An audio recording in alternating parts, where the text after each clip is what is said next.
Assalamualaikum warahmatullahi wabarakatuh. Waalaikumsalam. Selamat sore pemirsa semuanya yang berbahagia.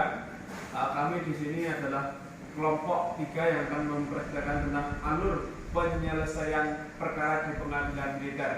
Di sini nanti kami akan menyampaikan bagaimana sih alur-alur untuk menyelesaikan perkara di pengadilan militer ini, dan juga nanti di sini kami juga akan sedikit memaparkan gambaran tentang letak skema di dalam ruang sidang pengadilan militer. Langsung saja untuk menyingkat waktu, kita masuk kepada alur penyelesaian perkara di pengadilan militer. Langsung saja, Mas Rahmat, silakan. Oke, Assalamualaikum warahmatullahi wabarakatuh. Waalaikumsalam warahmatullahi wabarakatuh. Teman-teman yang saya cintai dan juga pemirsa yang berbahagia, pada kesempatan kali ini akan kami paparkan dan kami jelaskan sedikit ringkasan terkait dengan alur penyelesaian perkara atau sengketa di pengadilan militer. Tentunya penyelesaian perkara di pengadilan militer agak sedikit berbeda dengan pengadilan pada umumnya. Apa yang membedakan? Mari kita simak dari awal sampai akhir penjelasan berikut ini. Yang pertama, panitera menerima berkas yang diteruskan kepada kepala pengadilan militer. Jadi ketika ada kasus yang ingin diselesaikan di pengadilan militer, maka beberapa pihak akan memberikan berkas serah terima pihak kepada panitera dan juga akan diteruskan kepada kepala peradilan militer. Kemudian yang selanjutnya dari kepala pengadilan militer akan meneruskan ataupun menyerahkan berkas-berkas yang diterima pertama yang diterima oleh kepala pengadilan militer untuk diteruskan kepada panitera yang nantinya akan diregister. Itu kurang lebih memakan waktu kurang lebih 1 hari. Jadi berkas dari kepala pengadilan militer diterima, kemudian diserahkan kepada panitera sidang yang akan diregister selama 1 hari. Kemudian setelah diregister, dari panitera akan melanjutkan menyerahkan berkas kepada sekretaris. Sekretaris di sini sekretaris sidang. Jadi sekretaris menerima berkas, kemudian diteruskan kembali kepada kepala pengadilan militer. Ini juga memakan waktu 1 hari. Nah, setelah sekretaris menerima dan meneruskan kepada kepala pengadilan militer, maka pengadilan militer akan meneruskan kembali berkas ini kepada auditor militer atau yang biasa disebut dengan apa istilahnya auditor militer?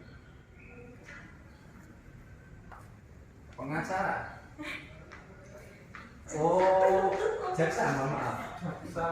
Jadi auditor militer itu adalah jaksa militer, jaksa. Kemudian yang selanjutnya akan dilaksanakan adalah pendistribusian berkas. Jadi berkas-berkas yang telah di check up tadi, yang telah diregister, kemudian diserahkan ke sana sini tadi, kemudian akan didistribusikan kembali kepada majelis hakim. Ini biasanya memakan waktu kurang lebih selama 2 hari. Nah, kemudian setelah berkas ini sampai atau telah didistribusikan kepada majelis hakim, kemudian majelis hakim akan mempelajari, akan mengkaji, akan menganalisis berkas perkara ini, yang nantinya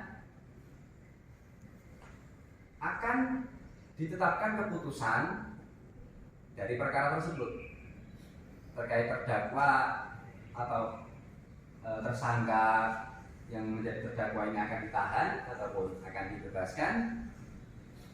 Jadi ketika alurnya setelah dipelajari ini, kemudian terdakwa ternyata divonis ditahan atau diputuskan untuk ditahan, maka hal yang akan dilakukan oleh majelis hakim adalah beberapa hal ini, yakni majelis hakim akan memeriksa dan mempelajari berkas-berkas perkara yang terdiri dari berkas-berkas perkara biasa dan berkas-berkas perkara tertentu. Nah, untuk berkas perkara yang biasa itu biasanya memakan waktu kurang lebih 3 hari, dan kemudian dilanjut lagi dengan penelitian atau pemeriksaan berkas perkara tertentu, itu juga memakan waktu 3 hari. Nah, selanjutnya apa? Selanjutnya adalah pelaksanaan sidang. Jadi setelah berkas ini diuntang ke sana kemari, kemudian fix apakah pelaporannya ditahan ataupun tidak ditahan, kemudian dilaksanakan sidang. Sidang biasanya sampai dengan menghasilkan keputusan itu kurang lebih memakan waktu 2 bulan. Jadi tidak sedikit, ya tidak sebentar, mohon maaf. Sidang di pengadilan militer ya kurang lebih sama dengan sidang-sidang yang ada di pengadilan umum lainnya. Tidak bisa selesai dengan 1 hari karena ada beberapa faktor yang mengharuskan untuk sidang semisal diundur ataupun masih belum komplit pengumpulan barang bukti dan sebagainya, maka diputuskan biasanya sidang perkara di pengadilan militer ini untuk perkara yang biasa itu biasanya memakan waktu 2 bulan. Nah, kemudian untuk perkara-perkara tertentu yang mengharuskan sidang untuk meneliti lebih lanjut ataupun menindaklanjuti dengan waktu yang tidak kurang, itu akan memutuskan atau menghabiskan waktu kurang lebih sampai dengan 3 bulan. Nah, setelah selesai sidang kemudian perkara diputuskan, maka akan dilaksanakan tahap selanjutnya, yakni minutasi perkara atau pemberkasan. Biasanya berkas-berkas yang telah digunakan ataupun berkas-berkas yang telah ditetapkan digunakan pada saat persidangan akan kemudian dibukukan, dijilid, dibukukan, kemudian diarsipkan. Nah, setelah diarsip, maka panitera sidang akan mengirimkan salinan-salinan minutasi dari pemberkasan pengarsipan ini tadi akan dikirimkan kembali oleh panitera, akan didistribusikan kepada beberapa pihak, yakni apa saja? Yang pertama ke Papera, yang kedua ada ke Ankum, yang ketiga kemudian ke Admin, dan yang keempat ada ke PDM, dan yang terakhir ada ke terdakwa. Nah, itu tadi kalau terdakwanya ditahan. Sekarang bagaimana kalau ternyata terdakwanya tidak ditahan? Nah, kurang lebih sama. Nah, yang membedakan adalah yang pertama, majelis hakim memeriksa dan mempelajari berkas biasa dan berkas tertentu itu sama, 3 hari masing-masing 3 hari. Kemudian pelaksanaan sidang. Jadi pelaksanaan sidang ketika terdakwanya tidak ditahan itu biasanya memakan waktu untuk perkara biasa, perkara-perkara yang biasa itu sampai dengan 3 bulan. Jadi lebih lama masanya daripada ketika vonisnya terdakwa tidak ditahan. Kemudian untuk berkas perkara tertentu bisa sampai dengan 5 bulan. Jadi memang perlu penelitian lebih lanjut dan banyak yang harus didalami ketika terdakwa ini tidak ditahan. Kemudian setelahnya yang dilaksanakan adalah sama, yakni minutasi, pemberkasan lagi. Setelah pemberkasan selesai diarsip, jadi dijilid, kemudian didistribusikan kembali kepada beberapa pihak tadi, ada Papera, kemudian ada Ankum, Otmil, PDM, dan juga terdakwa atau penasihat. Mungkin itu sedikit pemaparan dari kami atau penjelasan terkait dengan alur penyelesaian perkara di pengadilan militer. Mungkin dapat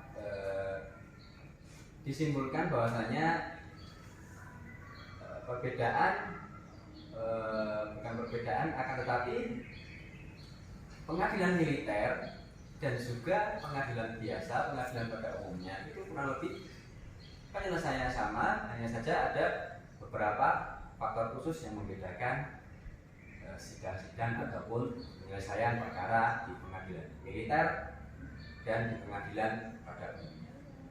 Mungkin itu yang dapat saya jelaskan. Semoga bermanfaat pada kita semuanya. Ada kurang dan lebihnya saya mohon maaf. Kami kembalikan kepada pembawa acara. Ya, sudah dijelaskan tentang alur dari penyelesaian perkara di pengadilan militer. Kurang lebih gambarnya seperti itu. Pelaporan atau penanganan suatu kasus yang dipersidangkan di pengadilan militer. Selanjutnya kita masuk kepada denah persidangan atau skema dari ruang sidang di pengadilan militer. Ruang sidang ini banyak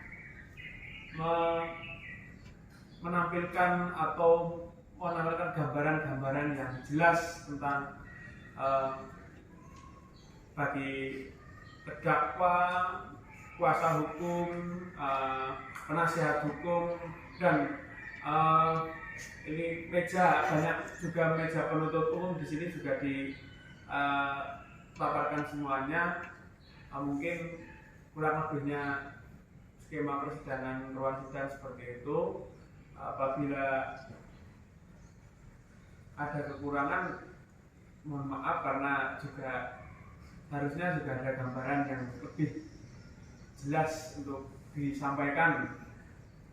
Mungkin dari kami cukup sekian. Apabila ada kekurangan, kami mohon maaf, dan kami minta kepada saran pemirsa untuk memberikan saran atau tambahan tentang kekurangan kami sehingga kami bisa melengkapinya menjadi lebih baik lagi. Terima kasih. Ada tambahan Mas? Mungkin ada yang mau menambahkan dari teman-teman ini belum saya tutup. Oke, mungkin sedikit saya menambahkan terkait dengan denah ataupun penjelasan area skema lokasi di tiap-tiap ruang sidang atau di tiap persidangan. Jadi pada umumnya dalam denah ataupun dalam ruang persidangan itu terdapat beberapa unsur, yakni adalah hakim ini terdiri daripada hakim ketua, kemudian 2 hakim anggota. Jadi 1 hakim ketua, kemudian 2 hakim anggota. Di belakang jajaran hakim ini, di belakang kursi jajaran hakim ini kemudian duduk juga yang pertama juga betul panitera, kemudian yang selanjutnya di samping panitera adalah kerohanian ataupun rohaniawan. Kemudian yang berada di depan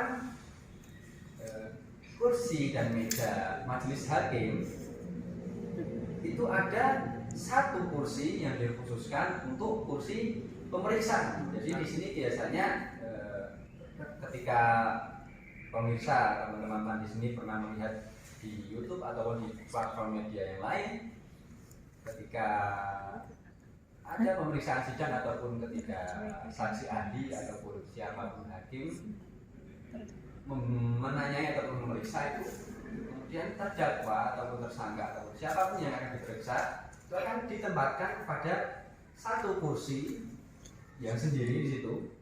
1 kursi, kemudian ada di samping kursi itu biasanya ada mikrofon atau atas. Jadi itu adalah kursi pemeriksaan. Nah, kemudian apa ataupun siapa pihak yang mengapit kursi pemeriksaan ini? Di sisi kiri adalah meja penasihat hukum yang terdiri dari kemudian pertama terdakwa, yang kedua pembimbing kemasyarakatan, yang ketiga adalah penasihat hukum.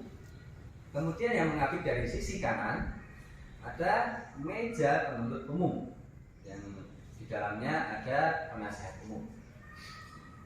Kemudian penonton, jadi di dalam persidangan tak jarang ditemukan banyak penonton yang ingin melihat ataupun ingin juga mengetahui alur persidangan. Jadi ada 2 versi sidang. Yang pertama adalah sidang yang tertutup, yang artinya tidak bisa dilihat secara umum. Yang kedua ada sidang yang bisa dilihat secara umum. Jadi ketika sidang bisa dilihat secara umum, maka akan ada disediakan kursi-kursi bagi para pemirsa ataupun penonton yang ingin mengkaji, ingin mempelajari, ingin menonton alur kegiatan yang ada di persidangan tersebut. Nah, mungkin itu sedikit gambaran visual yang saya terapkan melalui suara saya. Nanti gambaran ataupun skema yang sebenarnya banyak terdapat di platform-platform media sosial. Dengan searching saja nanti akan dipaparkan banyak sekali dinah-dinah persidangan. Mungkin seperti itu, Kak Rom. Kurang lebihnya sudah dijelaskan oleh Mas Rahmat juga ini tentang skema dari ruang sidang. Mungkin dari kakak-kakak yang lain ada yang mau menambahkan atau mau menemukan saja ini sudah cukup karena keterbatasan fasilitas juga kami mohon maaf apabila sekiranya video kami menyampaikan ada banyak sekali kekurangannya. Mungkin seperti itu. Kembali lagi saya ulangi, jika ada saran-saran atau masukan tolong disampaikan supaya kami bisa berbenah untuk menjadi yang lebih baik. Mungkin seperti itu, ada kurang lebihnya mohon maaf. Saya akhiri. Assalamualaikum warahmatullahi wabarakatuh. Waalaikumsalam warahmatullahi wabarakatuh. Selamat sore pemirsa.